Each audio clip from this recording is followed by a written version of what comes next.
Okay, welcome. So the goal of this video is to show what value that, one second, sorry, let me move these, they're in the way of my mouse and I can't use those on my screen. So we need to show what value we need for this, which we labeled as R in our derivation.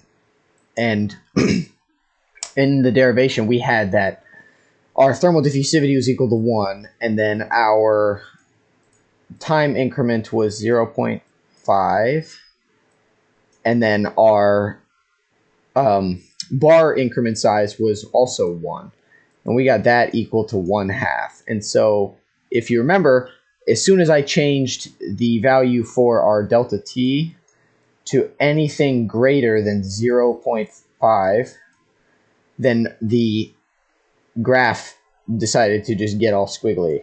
Actually, hold on. Where is it? Here it is. The graph got squigglies in it, and we need to determine what value we would need for R to be, for this to consistently be stable in our environment. And so what we're going to say is that we know that in this, if we, or in our R actual value, we said that if we want small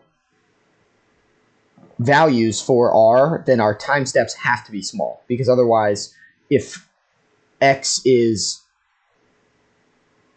big, or if x is small, then, or if our bar increment sizes are small, then the value for R is going to be greater than 1/2, and we're going to get that jagged graph again. But so basically what we had initially, what we're going to do is we're going to write out the original equation, and we had that the partial derivative temperature with respect to time is equal to the thermal diffusivity times the second derivative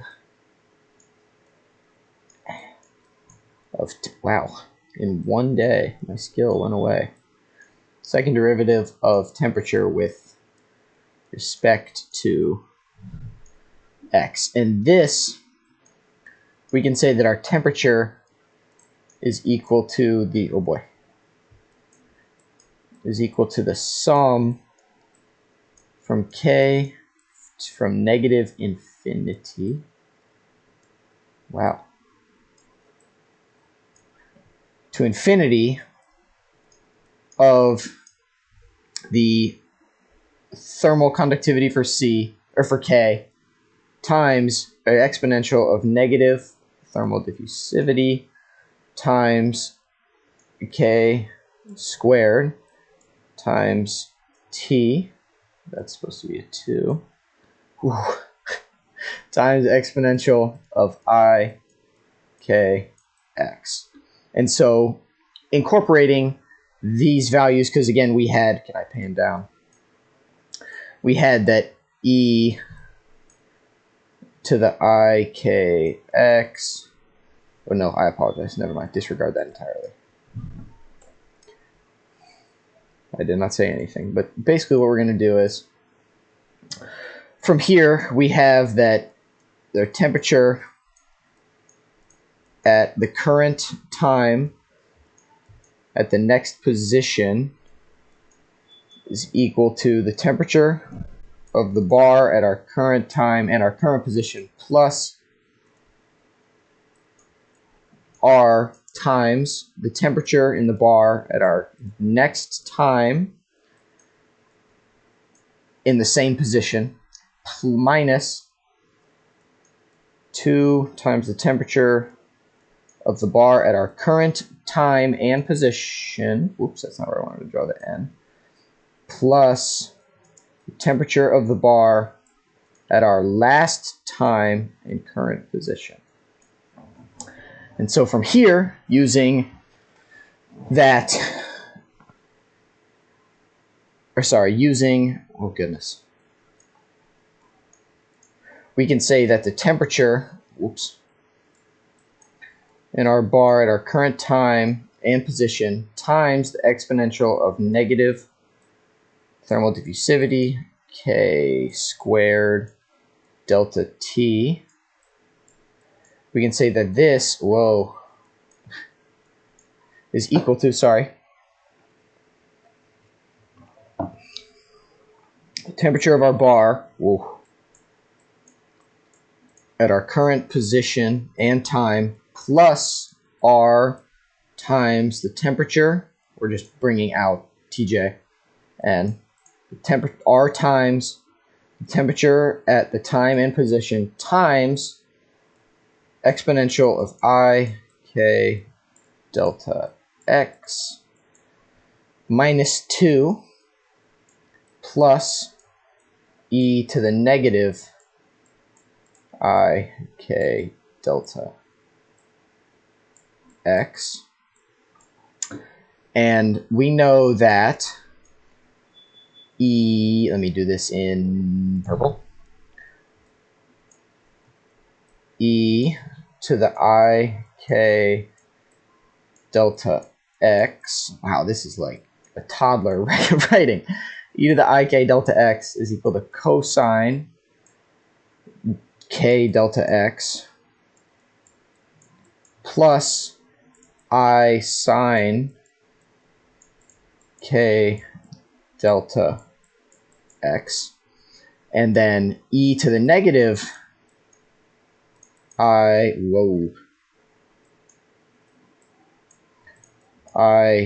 K delta X is equal to the cosine of X, or cosine of K delta X, minus I sine K delta X.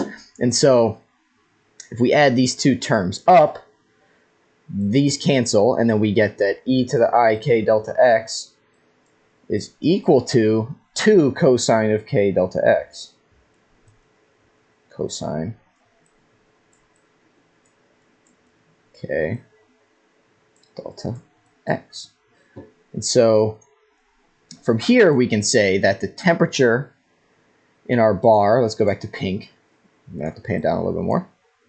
The temperature in our bar at our current time and position times E to the negative, or E raised to the negative thermal diffusivity, K squared delta T,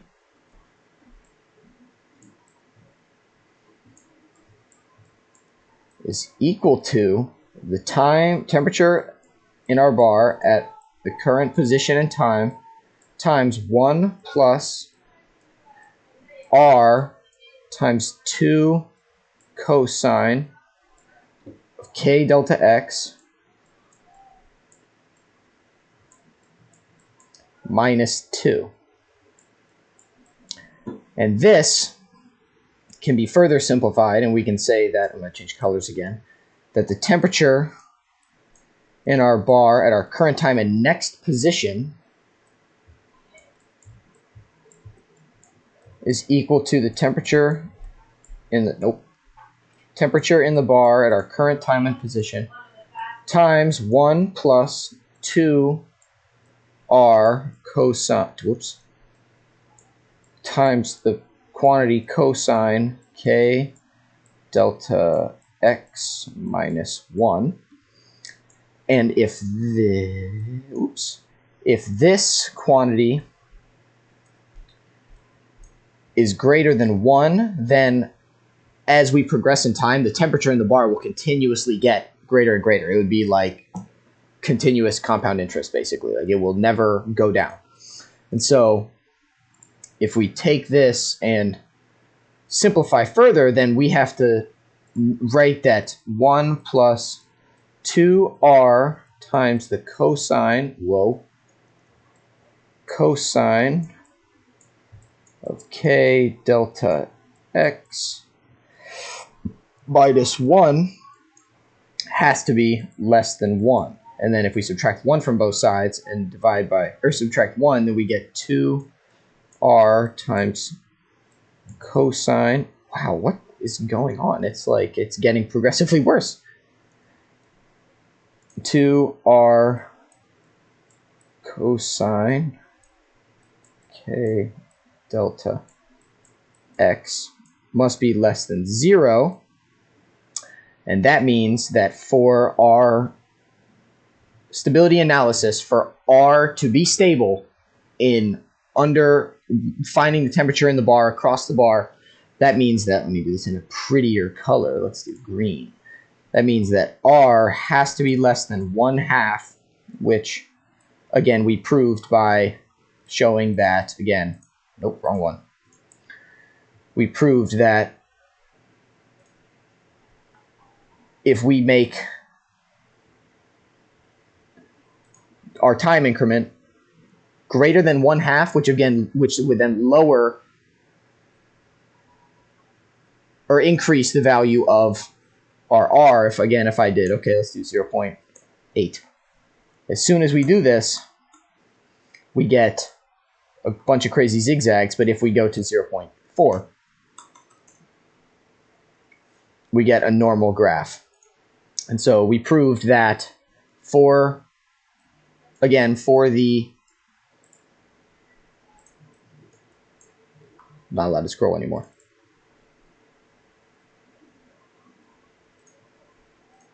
We proved that for the stability analysis, R must be less than 1/2 to have a stable result.